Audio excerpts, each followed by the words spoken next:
Greetings everyone, I'm Mar. Once again, this is my opinion. As you can tell from the title, I'm continuing my thorough walkthrough of the Everybody Loves Raymond series. We're on season 4. This is episode 12, What's with Robert? As that title tells you, it's another Robert-centered episode, but the family is drug in due to the central question. And that question is Robert gay? Now, from what we saw Robert last time, he was with Amy, so why would this be a question unless something happens? Well, something big does happen. Robert and Amy break up again, and it's for a stupid reason, and I'll get into that when I start talking about some of the more subtle stuff in this episode, or should I say more of the plot specifics. During the conversation, Amy speculates, hey, maybe Robert's gay. Deborah picks up on it. She mentions it to Ray. Ray has it stuck in his craw for a little bit, like, why are we talking about this? Just because he's not married? Then the next day he tries to bring it up with his parents when he goes next door. It's brought up because Frank calls him Nancy like he normally does. You know, it's like, what are you implying? Because your name should be Nancy. And they bring it up, and he brings up that it was in a conversation about Robert. And when they find out that he broke up with Amy, Marie's the one that really jumps on it. Oh my God! As we've seen her react before. Not her super over-the-top one, but her more subtle one. And then right when Robert goes in, she goes and hugs him. It's all right with me if you're gay, dear. And it just goes from there. They're saying, oh, you're fine, it's fine, we're fine if it's your choice. It's not my choice. Then Ray and Robert have a heart-to-heart talk about it. Frank does show he does care a little bit as a father, even though he mainly did it because Marie was going with her. And it does end on a kind of a big funny note at the end where Ray stares uncomfortably long at a delivery guy. And that's the episode. This is a Cindy Chupak written episode, and she does a pretty good job of getting us from A to B and showing how this family reacts with it. Now, it makes me wonder how those would go if someone actually was gay, and it's not just a hypothetical that got completely blown out of proportion because the Barones are the Barones. And it is pretty respectful of the gay community, because even though there are laughs put in there, and even though they only mention the word once, you can tell Frank is a little bit of a homophobe. I mean, if he doesn't know you're gay, he's not going to have an issue with it. I mean, he's surprised when Marie mentions that her second cousin is gay, and he's like, what? Maybe he just didn't notice or just was trying to ignore it because, you know, like the whole I don't see it. Marie knew, and she doesn't seem to have a problem with it. But like I've said in a previous episode, she seems like someone that would have no issue with it, but then would secretly judge you because of her religion and other things. But since this is the only time something like that is directly mentioned like that, other than when they reference this episode again in season 6, or maybe the beginning of season 7. No, yeah, it's season 7. That's the only other time we see something like that, so it's one of those things like, maybe she would, maybe she wouldn't. But with that one, it was her trying to get Robert to come out because of what happened in that season. But I'll get to that when we get to that one in about a year's time. It's respectful, but it's not as memorable as, say, the episode where Ellen came out on her show and then came out in real life. That's a little bit different, because that one is like, wow. But of course, this came out a couple years after, so you can see they probably were channeling a little bit of that, but it's still respectful even if it's not as memorable. But I think the big moment where they show that it is respectful to the community is when Ray and Robert are having their conversation, and Ray even says, like, so what if you were gay? It wouldn't be the end of the world. You'd still be my brother, my big homosexual brother. Now that last one is thrown in there to be a little bit of a laugh, but it fits with Raymond's personality, where even when it's serious, he's going to still be a little funny, just not as funny as he is in other moments. But it shows that even if his family members were gay, he's going to support them. I mean, it's one of those things like, you're gay, so what? And it's one of those things that some people, when they're told a family member is gay, they'll get all uppity about it, like, and other ones will be like, all right. Now, some people might get offended by that second reaction, like, you're really not gonna, like, I don't care. You're still you. You know, you're like Tommy Lee Jones in The Fugitive. I don't care. I mean, if they were trying to figure out a way to come out and make it a big deal about themselves, I can understand someone getting offended, but it's like, some people are going to be like, some people are going to be like, congratulations, and some people are going to be like, all right, I appreciate the info. Thank you for actually telling me. But you're still you. It doesn't change my view on you.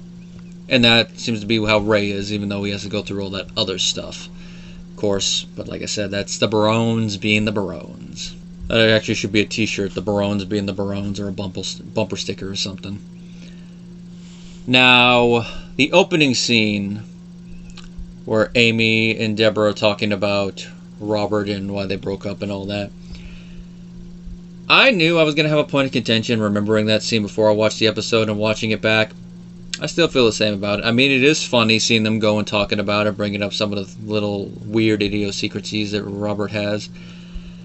But at the same time, listening to them talk about why Robert's not committing, that's on the Guy's Greatest Hits album and other stuff, they're really downplaying Robert's past with that, which I do get it.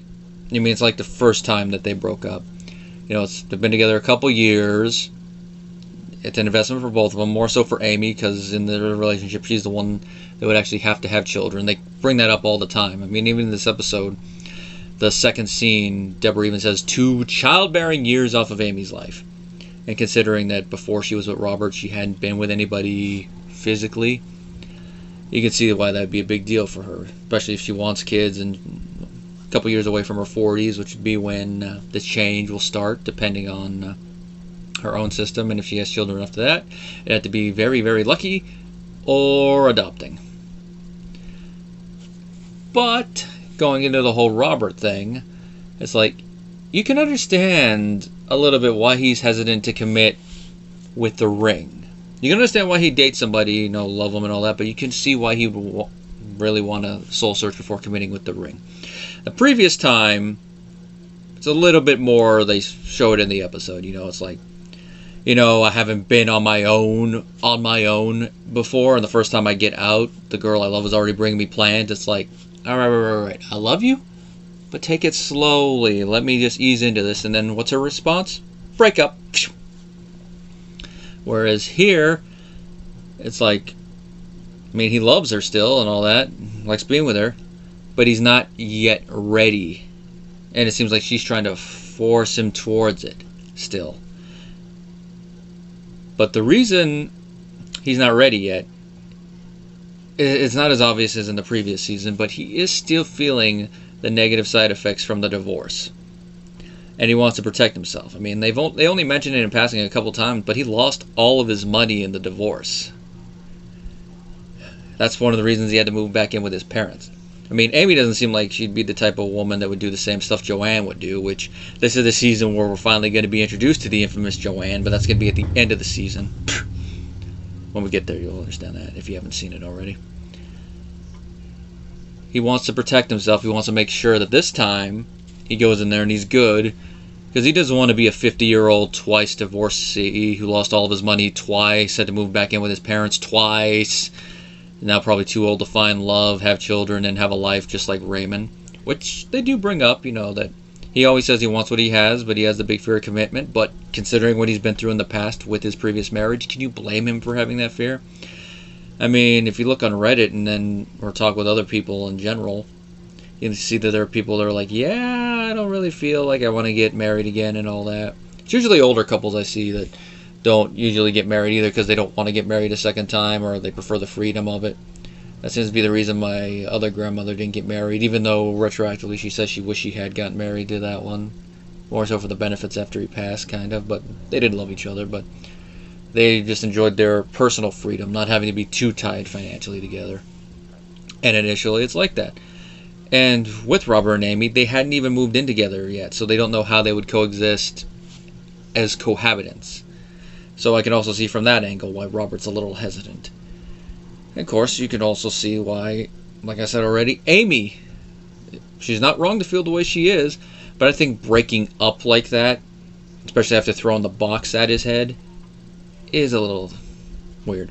Just like I could say her reaction to what the gift was, a pearl necklace, bad, but it's like, what would you expect? Some other type of jewelry? A pearl necklace is nice. I wouldn't have gotten that myself unless, I was given hints, but I'd still get something nice if I wasn't going to propose.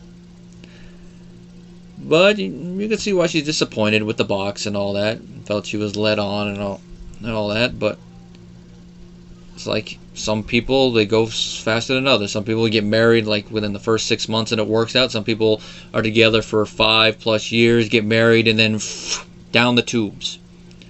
It's going to be different for every couple. Of course, as we see in the show, Robert and Amy do eventually get married. But if there's one point of contention with the relationship that really annoys me is this constant on, off, on, off. This is the part where it's at the most, because after this, they're only going to be on again. Well, technically, on, off again twice, but that one's really brief, so I don't really count that one. That one's more like a tiff. And then season 5, we'll get to that one. That's going to be the big one. This one, it's like, ooh. And Robert's just so nonchalant about it. He's not dejected or anything. Maybe he figures it's just a temporary thing, which of course he's right. Or maybe he's just taking it in stride like he had been before. But as we see in later episodes, he does really love Amy. And when you do deeply love someone, it is hard to get over them. I think that's the other reason why Robert is still a little dejected by the divorce. I mean, he doesn't love Joanne romantically anymore, but I think he's still deep down hurt about it. As for Frank, like I mentioned already, he does act a little homophobic in this episode, even though they only mention the word once. And that's in the conversation between Deborah and Ray, and Ray's reaction, "Oh, look at my big words." But we find out he did kind of have a weird little incident that happened when he was in Korea.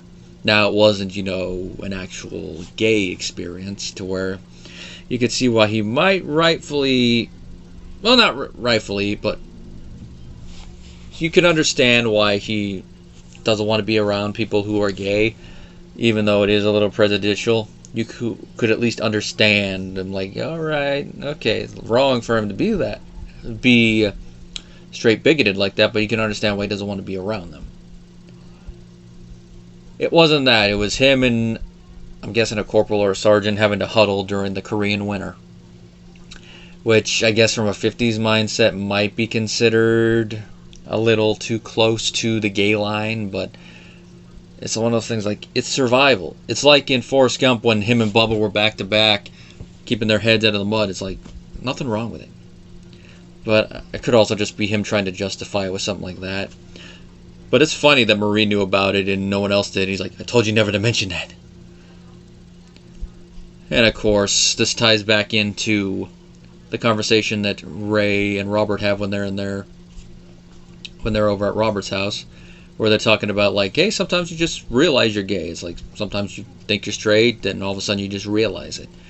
Maybe it's a slow realization, or like, I'm not really liking girls as much. I'm liking guys. Or if you're girls, like, I'm liking girls. I don't really like guys. Or if you're in one of the other little sub ones, it's like, attracted to everybody and everything, or can love people but no sexual attraction, or however any of the other ones work. I'm not gonna go all down the line, but it's something that you slowly realize. And they bring it up by asking like, hey, when you're out and about, do you notice guys? And they both admit, yeah, they do. Like, if you're at the gym, you notice someone very cut, looking very vascular, getting all like, "Argh!" Yeah, you notice. And I can agree. When I'm at the gym and I notice somebody over there like getting a pretty good workout, it's something I notice. And to add on to that, you can admit that somebody is attractive of the same gender, even if you don't find that someone of the same gender sexually attractive to you. You can still admit, like, you can walk around and go, hey, that man's a handsome man. He's got a Valentino look. Or, switch it around. As we've seen Frank do this very season, which is why I'm kind of funny that he has that weird thing. Well, he can admit a man is handsome, but he's a little homophobic. He could have been also trying to weird out his son there, so there's that. You can never put that past Frank. Just one of those weird little things, like, he's a little weird as a character, but that could also just be another little goof, because as I said before, sitcom writing. But with realizing you're like that, Robert brings up a story of a sergeant he used to work with that he didn't realize he was that till he went to Hawaii. Guy, as he says, the guy rented him a boogie board, and which that ties into the final scene where Ray is staring uncomfortably at the delivery driver.